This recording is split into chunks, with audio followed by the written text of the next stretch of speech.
dufise umubanyi mu buraruko bw'igihugu cacu atatubaniye neza. Musabwa rero kuryamira amajanja muri kanure mufatanije n'abajejwe intwaro n'abene gihugu bose. Mwigirisha ikinyanga urabona ngo mbega ngo ntimuvyihoza. Amagara y'umuntu n'amazi asizika nibayo. Bashikiriza amakuru atandukanye abagezweho kuri no genekerezo tubazaniye amakuru yihuta cyane kandi akomeye avugwa mu mugambwe CNDD FDD. Umuriro uri kuraka hagati y'umukuru w'igihugu Evariste Ndayishimiye ndetse n'umunyamabanga mukuru w'umugambwe CNDD FDD Reveriyano Ndikuriyo. Ivyo bihangange muri uwo mugambwe birapfa imigwi ibiri, umwe afise umugwi umuyoboka witwa Bene Samuragwa woni perezida Ndayishimiye, uwundi mugwi nayo ukaba uri mwiragi rya Petero Nkurunziza nawo ukaba uyoboka Reveriyano Ndikuriyo. Ivyo bibaye mu gihe mu Burundi hariko haritegurwa amatora y'umukuru w'igihugu mu mwaka w'ibihumbi 2027. Ni gihe kandi havugwa icuka kibi hagati y'umukuru w'igihugu Evariste Ndayishimiye n'umunyamabanga mukuru w'umugambwe CNDD FDD Reveriyano Ndikuriyo, ariko tutibagiye n'icuka kibi kiri hagati y'umukuru w'igihugu n'umukuru w'igisirikare c'u Burundi General Prime Niyongabo. Abasirikare nabo mu makambi bamaze kugumuka. Turaza kubabwira ivyo abasirikare bandikiye umukuru w'igihugu ndetse na General Prime Niyongabo ibishobora kuza guteza ikibazo gikomeye cyane mu gihugu c'u Burundi, aho ibintu bibandanya kumera nabi, ibintu biyangara mu gihe abarundi nabo batubitse wavubi kubera inzara, kubera kutagira amazi, kubera kutagira amatara, kubera kutagira igitoro. Inzara irikiraca ibintu. Abahahungiye bava muri Kongo bariko baricwa n'inzara, zakorera ziriko ziravuza ubuhuha mu gisagara ca Bujumbura. Ibintu byarayangaye. Perezida Ndayishimiye numwe mu baperezida Uburundi bwagize ashobora kuzokwibukwa mu mateka nk'umuntu yaje ku butegetsi akabuva ko ataco amaze canke akoreye abarundi. Bamwe bakaba batanguye no kwifuza ko iyo haba n'umukuru w'igihugu muhisi Petero Nkurunziza ngo kariwe yari yashize igihugu ku murongo, nubwo yateje ibibazo mu mwaka 2015, ariko nibura nawe ku ntwaro yiwe hari ivyo yakoze, nubwo nyene hari bitaragenze neza ngo Perezida Ndayishimiye we yaje yunyura ibintu. Uwo musi muri CNDD FDD bakaba babona ko Perezida Ndayishimiye yananiwe gose, abarundi bose barabona ko Perezida Ndayishimiye yananiwe, ndetse n'umuntu wese akurikiranira hagufi vy'u Burundi ndetse n'ivy'akarere muri rusangi, yoba mu mutekano, yoba mu kibano, yoba mu vya politike, aho hose Perezida Ndayishimiye yareshuwe. Biboneka ko yananiwe kandi ku rwego rwo hejuru. Ayo namwe mu makuru tugiye kugaruka ko muri kano kanya mu buryo bw'idonido. Turaza kugenda turayacirya nino. Ushobora kuba utarafyonda kuri subscribe, wayo utarafyonda ko ukoresha kano karyo ugafyonda ko kugira igihe cyose turaza turaronka amakuru, uraje uraronka notification ko dushize ko bishasha. Mwese rero ndabahaye ikaze mwari no sango ry'amakuru tugira tubashikirize. Mu gihe igisirikare c'u Burundi catsinzwe kikava muri Sidikivu inyuma yo kuneshwa bikomeye n'umugwi M23, umukuru w'igihugu Evariste Ndayishimiye yaragabishije bikomeye u Rwanda, agwagiriza kubangamira umutekano w'igihugu ndetse no gushigikira umugwi w'abagwanyi ba Kongo. Akaba yarahamagariye ingabo z'igihugu hamwe n'abanyagihugu kwitegura, akabasigura ko mu karere nk'uruvangitirane rurangwa no guterana amajambo hagati ya Kigali ndetse na Gitega, aho rero ibintu bishobora kuza kuvyura intambara idasanzwe hagati y'ibihugu vyompi.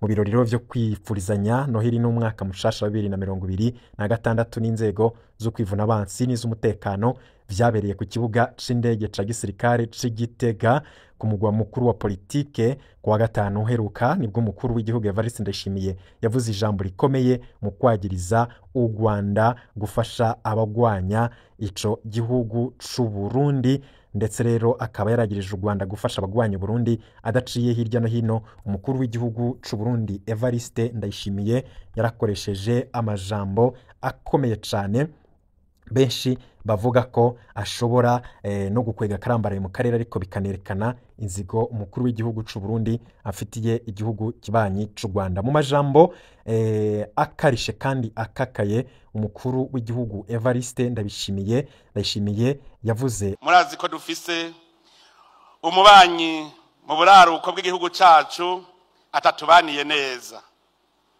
akaba ubuho aguma duhigira aturitse urutoki ngo Burundi nibwo bumwononera mu mugambi wo kwihagira igihugu kibanyi ca Kongo. Ni nawe n'ubu adahengeshanya gushigikira abipfuriza nabo Burundi, ariko abimenye ko igihugu si cana, igihugu sabana. Uburundi n'igihugu kitavogerwa. Musabwa rero kuryamira amajanja muri kanure mufatanije n'abajejwe intwaro n'abene gihugu bose. Ico tubemereye nuko natwe urwo rugamba tuguma tugwiteguriye mu buryo bwose. Ndabamenyesha ko n'abene gihugu bose barikanuye. Uzohirahira agatera Burundi iyo ntambara azomenya ingene ayitanguye, ntazomenya ingene izohera.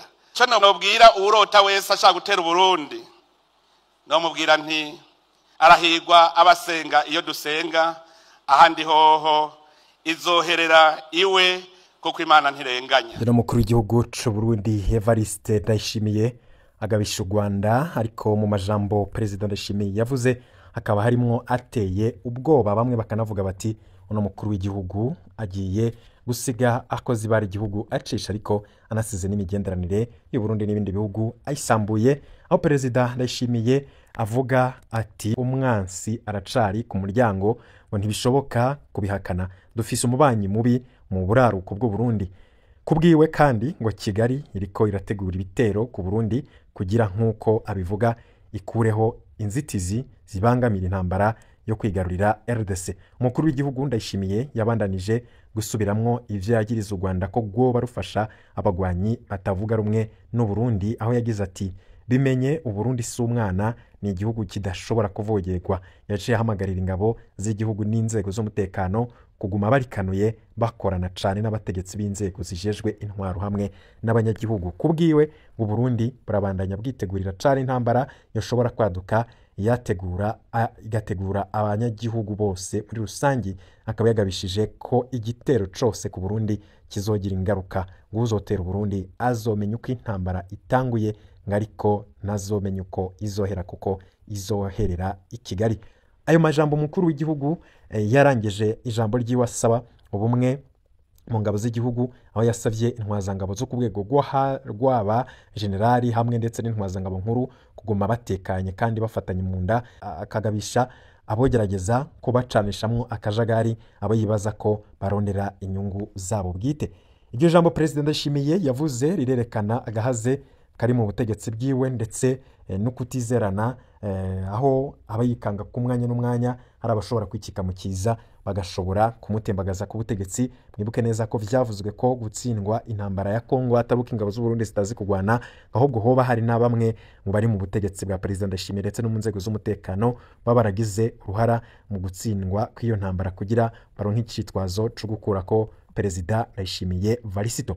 Nubwo bimeze gutya ariko abasirikare bo babandanya gusemerera, ariko bakaba banerekana ishavu ryabo. Abasirikare bamwe mu bari ahitwa Baraka biyamiriza umugambi wo gusubira kwambika umwambaro w'ingabo za RDC. Ubutumwa bw'umusoda uri mu ngabo z'u Burundi ziri muri RDC kugwanya M23 yagize ati ndabaramukije, ni kenshi twaguhaye ubutumwa urabudutangira kandi turabigushimira. Ni byinshi watuvugiye turibonera ingene bihinduka. Abatazi amagorwa abasoda b'u Burundi barimwo murambona bishongora bakagutuka, ariko twebwe abasirikare nitwe tuzi ico tumariye n'ivyo wagiye uradufasha. Ntucike intege, urabandanya ubera ijwi abarundi batagira aho bavugira, kandi ntuze wigere ucagura abo uvugira, urigumira gutyo, tugukunda gutyo nyene. Hanyuma ngira nkubwire ikibazo gikomeye abasoda b'u Burundi barahitwa Baraka barimwo. Mwarumvise umukuru w'igisoda avuga ngo u Burundi bwarakuye abasoda muri RDC ngo mu nzira yo kubahiriza amasezerano ya Washington. Kirya ni ikinyoma cambaye ubusa. Abasoda bakuwe mu bibanza twari dutakaje canke aho vyaboneka ko badashobora guhangana na M23. Nivyo batayo nyinshi zaratahanywe. Ikindi benshi batazi nuko intambara zitahagaze. M23 bavuze ko bavuye Uvira, ariko ntibarekuye uturere tundi. Abarundi ntibazi ko M23 ari igenzura uturere twose turi ku rubibe rw'u Burundi mu kiyaya ca Rusizi. Aho yirukanye abasoda b'u Burundi hose niyo yihagenzura. Uvira yo biragoye kumenya uwigaba ubu uwariwe. Rero twebwe turi batayo zitatu ziri ahitwa Baraka, no kuvuga ibatayo ya 11 Tafoke iri ahitwa Gatanga ibatayo ya 29 Tafoke iri ahitwa Tujenge n'ibatayo ya 16 Tafoke iri Irweba. Twese tugize brigade ifise icicaro Ibaraka. Ubu intambara itera yegereza aho turi. Twiteguye ko umwanya n'umwanya duhangana na M23. Hano niharamuka hafashwe inzira zose ziva mu Burundi zizoba zugawe. Abasoda bacu bari Karemi bazoca bagira ingorane. Hazoba hasigaye inzira yo mu kirere gusa, kuko ubundi kuza hano bisaba kurira ubwato mu Rumonge tugaca muri Tanganyika. Ntidushaka kwambara ibendera ry'ikindi gihugu. Twebwe ikitubabaje kurusha vyose ni ukumva ko tugiye gusubira kurwana twambaye umwambaro w'igisoda ca RDC. Ndibuka ingene wasemereye tukiri muri Nord Kivu, vyari biteye isoni kubona umusoda wacu apfa yambaye ibendera rya RDC kandi RDC itigera inamuhiteka. None batubwiye ko kuva mu ndwiza tuzogwana twambaye umwambaro wa FRDC. Kino kintu kiratubabaje. Umusoda w'u Burundi yararahiye ko azogwanira u Burundi, ibendera ryacu ni ry'u Burundi. Biraboneka ko abatwara u Burundi bashaka kwemeza ko atabasoda bagifise muri RDC, ariko sivyo. Nimba babandanya ingwano nibayemange tuyigwane mu iteka ryacu. Perezida Ndayishimiye aherutse gutangaza ko agiye gukora ibishoboka byose igisoda c'u Burundi kikaja ku rugero rw'ibisirikare byo mu gihe ca none. Ico ni ikintu ciza twaragishimye, ariko hariho agahaze. None ni kubera iki abandanya kudushora mu ntambara neza ko azi ko tutaraja kuri urwo rugero? Abo tugwana biraboneka ko bafise ubuhinga n'ibikoresho twebwe tudafise. None yo kwitega ko twotsinda gute intambara tutiteguriye? Uretse kutugurisha akirira amafaranga, abona iyi brigade yonyene ari izogwana iyi ntambara kandi abandi barabatahanye. Twe tubona ko twahebwe. Ntivyumvikana ko abandi basoda batahana natwe agashaka kutwambika umwambaro w'ikindi gihugu. Twe tubona ko twahebwe. Ntivyumvikana ko abandi basoda abatahana natwe agashaka kutwambika umwambaro w'ikindi gihugu. Nkuko umengo ntitukiri ingabo z'u Burundi. Atakubesha twebwe abasirikare ntitubona ico turiko turapfa tuzira, ntitubona ico turiko turagwanira. Turagusavye ngo tutangire ubutumwa nkuko wahora ubiko ubidukorera. Ntuhave utinya bamwe baca bagutuka. Iyo uvuze impinduka turayibona ku rubuga. Ubutumwa tutanze uko twabuhawe n'uwo musirikare nyene ari ku rugamba. Ibi rero ni ibintu bibandanya guteza ikibazo gikomeye cyane. Twababwiye ko ibi byanateje icuka kibi hagati ya Perezida Ndayishimiye ndetse n'umukuru w'ibiro by'igisirikare General Prime Niyongabo, ari naco kintu gikomeye kiriko kirabacanishamwe no mwanya, aho bivugwa ko Prime Niyongabo yo bari karategura kwitanga General Neva, ariko General Neva nawe akaba yaramaze kubona ko Prime Niyongabo ari nk'ikara mu gashambara, kubera ko umwanya n'umwanya birashobora guhinduka.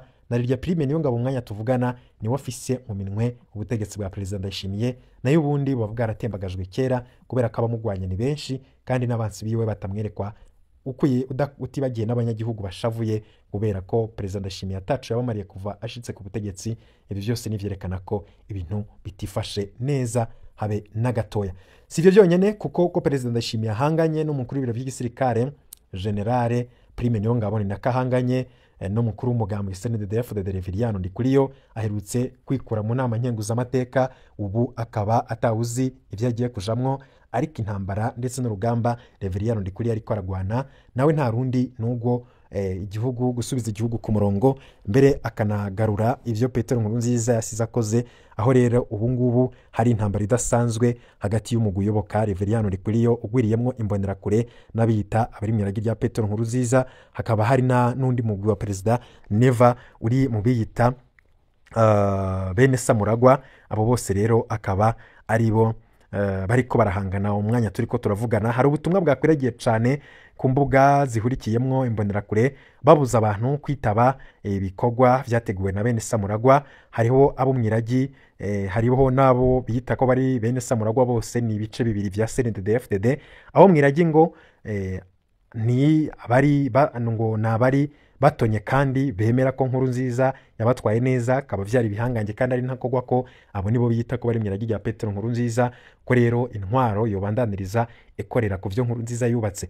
Bene Samuragwa nabo ni abashigikiye ihinduka, bashigikiye General Neva ko ubu amasi ya kera atagiho mu rutaro, ngo kuko Neva ivyo Nkurunziza yubatse byose ngo bwabugwi bwose yarabusambuye, bwa bundi bwari bwarigize ntakogwa ko duhereye ku bihangange yagiye arafunga birimwo nka ba General Bunyoni, ba Desire w'amahoro ndetse n'ibindi bihangange byinshi murazi ivyo yohereje mu ibohero no mwanya abo bose ishavu rikaba riniga. President Ndashimira rwo nego rugamba arimwo go kwikura ko abahoze batonye ku ntwaro ya Petero Nkurunziza.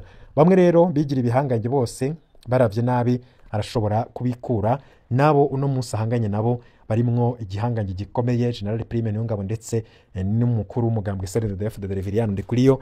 Nivyo bihangange bikomeye cyane, nanda kugarika nawe ntiyoroshe, ariko we ni umuntu agenza gake cyane kandi akunda kutiyerekana cyane ko afise uruhande ariho, ariko nawe numwe mu bantu baterekwa President Ndayishimiye nkuko amasoko yacu muri uwo mugambwe ndetse no mu biciciro byo muri CNDD-FDD abitubwira. Mwibuke ko ubu rero Ndayishimiye we ntiyemera ko ari Samuragwa, abo mwiragi nabashigikiye Reverien Ndikuriyo, abo rero bakaba bagwiriyemwo cyane abahoze ari bihangange ku ntwara Petero Nkurunziza, ariko bakaba nagwiriyemwo imbonera kure murazi kari nyinshi cyane mu gihugu. Reverien rero nkubahiriza ragi rya Nkurunziza avuga ko Nkurunziza ari we mboneza y'igihugu kandi ibintu byose ari we bishobora kubakira ko, akavuga ko rero no mukuramutsa yamasubiramwo Imana ya sokuru Nkurunziza. Ivyo murakunda kuvyumva cyane aho aja hose.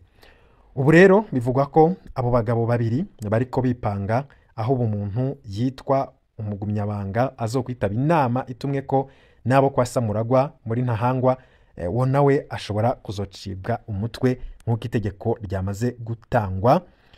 Ibi rero bikaba byabonekeye no mu butumwa buriko burahanahanwa mu migwi ya WhatsApp. N'ubutumwa bugira buti komera bubahwa banyamabanga bw'umugambwe, komera bubahwa banyamabanga bw'umugambwe mu mazone 13 agize komine Ntahangwa, icitondegwa ntihagire umugumyabanga murongoye aja canke azoja mu manama atunganijwe n'umuryango wa bene Samuragwa, kuko ntazo tuzi gushika habonetse ikivuguruza ivyo tubabwiye.